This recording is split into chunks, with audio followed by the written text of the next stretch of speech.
Awami League government যে গণহত্যা চালিয়েছে এটার স্বীকৃতি আগে ভারতকে দিতে হবে। কোনো ধরনের রিঅ্যাকশনারি কাজ এই সরকার করবে না, কোনো ধরনের হঠকারিতা এই সরকার আশ্রয় দিবে না, প্রশ্রয় দিবে না। বরং আমরা যত বেশি ন্যাশনাল কনসেনসাস ক্রিয়েট করা যায় সেই দিকে আমরা এগোবো।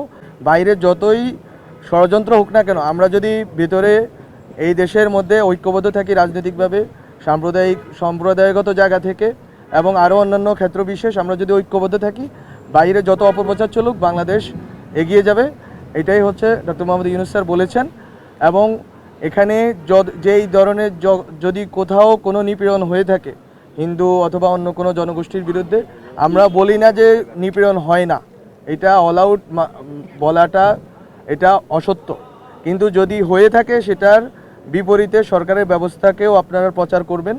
বিশেষ করে সুনামগঞ্জে হওয়ার পরে আমরা ব্যবস্থা নিয়েছি এবং ওই ব্যবস্থাটা পত্রিকাতে আপনারা মিডিয়াতে বলবেন, যাতে আমাদের যারা সংখ্যালঘু ভাই বোন আছে তারা যেন ট্রাস্ট পান। স্যার শেষমেশ একটা কথা বলেছেন, সম্প্রীতির তা তো দরকার, কিন্তু সম্প্রীতির সাথে ভয় যাতে জড়িয়ে না যায়। আমরা এখন ঠেকায় পড়ছি, এই জন্য হিন্দুদেরকে ডাকতেছি, বৌদ্ধদের ডাকতেছি, এইটা যেন না হয়। এটা হচ্ছে স্যারের দৃষ্টিভঙ্গি, এই সরকারের দৃষ্টিভঙ্গি।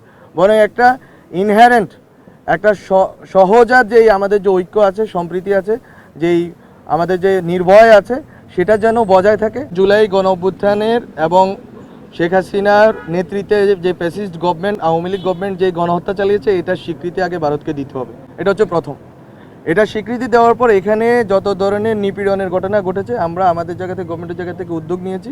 আপনারা ফ্যাক্ট চেক করেছেন, তথ্য সরবরাহ করেছেন, আমরা আমাদের জায়গা থেকে সর্বোচ্চটুকু করব। ভারতের সাথে সম্পর্কের ক্ষেত্রে অবশ্যই তাদের যে মিডিয়ার যে ভূমিকা, এটা আমরা বারবার যখনই আমাদের কথা বলার সুযোগ হয়েছে আমরা তাদেরকে তুলেছি যে আপনারা মিডিয়ার এই ভূমিকাকে আপনারা এটা কার্টেইল করতে হবে। এটা আপনাদের দেখতে হবে যে এইভাবে এই কোঅর্ডিনেটেড ক্যাম্পেইন যেটা আপনারা চালাচ্ছেন, মিস ইনফরমেশন, এটা আসলে দুই দেশের বন্ধুত্বপূর্ণ সম্পর্কের জন্য হুমকি স্বরূপ। আমরা এটা বলেছি।